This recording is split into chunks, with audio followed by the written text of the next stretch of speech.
And it's an unfortunate reminder that we are still very much in this pandemic. We have to wear our masks, have social distancing, and take all the precautions that we can take. There are no assurances.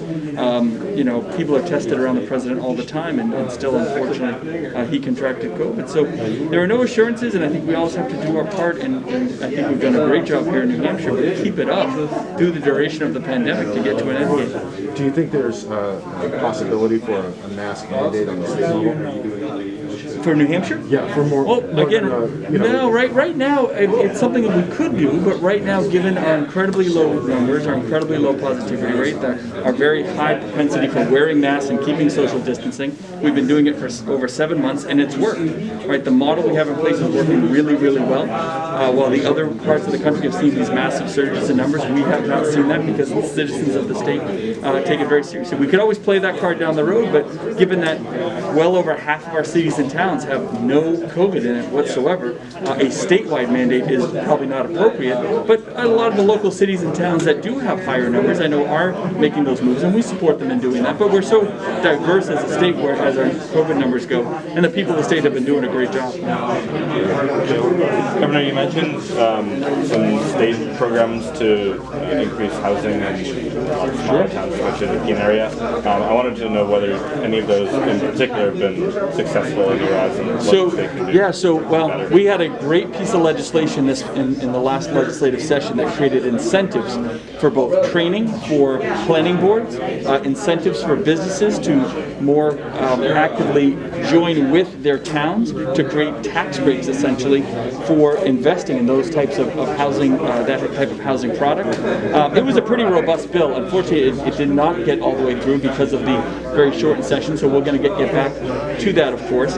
Working directly with the businesses is the best way to get the housing where it needs to go, because they know what the needs are, they know what types of employees they're looking for, whether they're younger employees or more established employees, whether they're bringing employees from other states with families, or they're trying to bring employees directly out of high school and college and the community college. Knowing where your employee base is coming from is a big part of understanding what type of housing your needs are going to be. We have some incredibly successful housing projects that I encourage everyone to go look at. One example I often give is this project out in Walpole, workforce housing project. You drive right down beautiful country Walpole, you won't even know you're passing it. It looks like a beautiful red barn, but it's efficient, it's sustainable, it's very, very cost effective to live there. You can put a lot of folks there, and that's supporting the businesses in that area. So having the businesses advocate and work side by side with the towns is a huge part of getting the housing to where we need it to be. And you mentioned the role that manufacturing plays in the state's COVID recovery, but could you just touch on that a little bit more?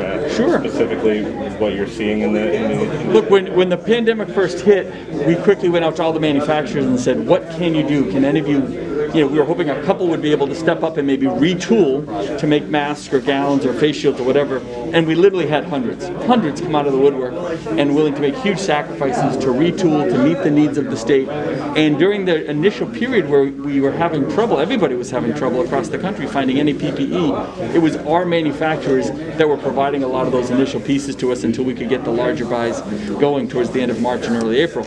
So the fact that the manufacturers were stepping up, willing to change their model, make those sacrifices, and just be part of that solution was just awesome to see. And not just a couple, but literally hundreds of them. Our Department of Business and Economic Affairs, for a while, that was all they were doing, was trying to coordinate, well, this group says they can do that group says they can do that, we'll link this group with that group so they can make this piece. It was really great to see. Thank you. Yeah, you bet. Talking about manufacturing, Whalen Engineering in Charlestown. Whalen, yeah, I love those guys. Yeah, this past summer I cut a significant portion of their employment in Charlestown. What was your reaction to that, and was there any state assistance in helping employees who were Sure. fired? So look, I mean, obviously we're going through the biggest economic crisis, one of the biggest economic crises the state has and the country has ever seen. So while we did have some manufacturers that had to change because someone like Whalen is really subject to that secondary market, right? So they're selling the lights and the sirens and things of that nature for vehicles. If those vehicle purchases aren't happening, their products aren't being purchased, and so obviously they had to downsize, and a variety of folks did. I'm very proud that here in the state of New Hampshire, we put more of our CARES Act money into private business than any state in the country. More than California, Texas, Florida, New York. We did the most here in little old New Hampshire, to the tune of about $500 million when you add in self-employment businesses, private businesses, and the nonprofits which employ hundreds of people across the state. So by making those investments, that allowed those businesses to frankly survive. They could pay their taxes, pay some of their employees, pay their bills, keep their utilities going, and allow them to get through the toughest time, that kind of March, April, May, June, July, August time frame.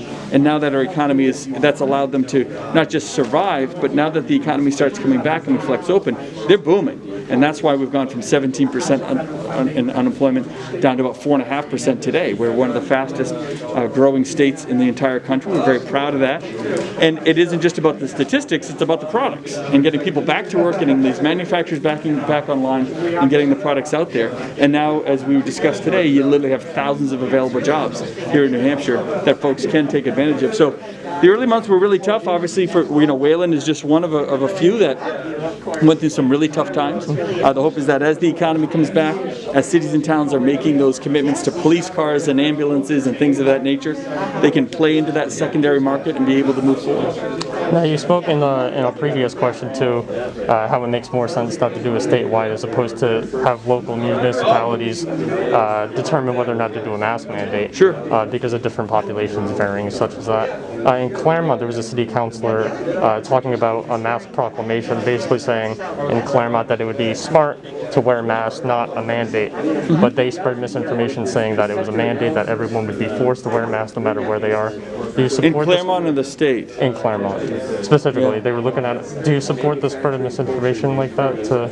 Well, I don't know what is said. I don't want anyone to spread misinformation ever on anything. But I'll tell you, if Claremont chooses to do a mandate, we would be supportive of that. We're not doing one statewide right now. That's kind of a final card to play. And like I said, the majority of towns don't have any COVID in it at all. So you have to recognize that. And again, look at us here. Everyone's wearing their masks. Everyone carries a mask with them. There's very few stores you can even go into now without wearing a mask. And those stores are taking the right precautions for their employees. So it really is kind of embedded in our pandemic culture right now, which is a very good thing. Unfortunately, I don't know the comments that individual made, so I can't speak to that too directly. Regarding I believe the first question that was asked was about President Trump and getting. Yes. Now, he had a rally not too long ago in New Hampshire. About a month ago, a little over a month ago? Yeah, so that was because one got canceled because of weather. Yeah. There was a mask mandate put on that by both the campaign and the state, but some people were able to attend without wearing them. Have there been any fines? Well, no, because again, as the organization did a great job, again, from the second it was announced, said you have to wear a mask, you have to wear a mask. As people came into the event, they were if they didn't have one, they were given a mask. You can see them on camera, they were telling everyone to wear masks. They make the announcement, you got to wear masks. So the organization did, I think, everything they could. A lot of folks had their masks. If people were to taking their masks off or whatever, where would the fine? I guess you'd have to fine those individuals for potentially violating that mandate. It's like if you were in a grocery store and the grocery store said you needed to wear a mask, but you're walking down aisle 5, you take your mask off. Am I supposed to fine the grocery store for that? Am I supposed to fine you as an individual? So I think the organization did what they could to help ensure that the rules were being followed. If individuals chose not to follow the rules in the middle of that event, and again, it's not just about the Trump event. It's about if there were a protest or any large scheduled event, a wedding, let's say, right? Let's say there's a wedding of 150 people. You got to wear masks. That's what the state rules say for those events.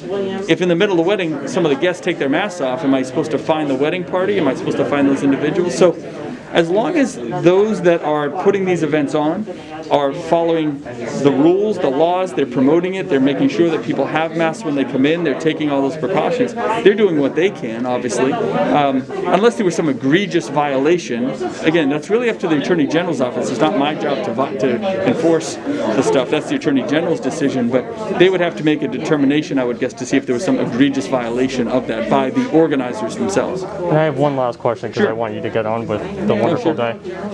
So a lot of local Democratic Party leaders are running this new campaign called Sununu Corrupt Like Trump, claiming that you use your position for personal gain. What's your response like what? To stuff like this? What personal gain? Opportunity zones, PPE grants during the pandemic. PPE grants? To who? What opportunity zones? to your family ski resort? My family doesn't have an opportunity zone. There's an opportunity zone in Campton and Thornton and Waterford. It takes up towns, and I don't think no one's up there has even utilized it. Look, this is typical. We're in the middle of a pandemic. The Democrats should be talking about solutions and what they're going with 2020, real innovative ideas, how to manage better, how to provide better solutions. The best they can come up with is Sununu's a Republican that supports Trump. That's the best argument they got. You know what we should be talking about? We should be talking about why the Democrats rejected $9 million to Keene State that I put in my budget. Go ask every Democrat in Keene, from the senator to the representatives, why they supported not giving that $9 million that I put in my budget to Keene. Right? Why is it the Democrats, said no to $16 million in student debt reduction that I put forward, but they said no, they got nothing done. Do you know what that $16 million would have done to the students to be able to pay down their debt and stay right here in New Hampshire? These are things that we should be discussing, not the nonsense of trying to redirect folks during a campaign into Trump and all these national politics. National politics it doesn't play here in New Hampshire. We are about the solutions for the state. I think we've done a tremendous job. We are the envy of the rest of the country. And I think elected officials need to be held accountable on the results, not just on political talking points. Thank you for your time. Go And I Pats. hope you go ask them. I hope you go ask all the Democrats around here why they rejected that $9 million to Keene, because I was flabbergasted by it.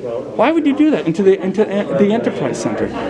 And they all said, well, politics. That was specifically for the Enterprise Center? For the $9 million to Keene State, and they took it out of the budget. $2 million for robotics up in Plymouth. $6 or $7 million for nursing, and I had to fight to get the nursing piece back at UNH, but they wouldn't put any of the money back in Keene. It's disgusting.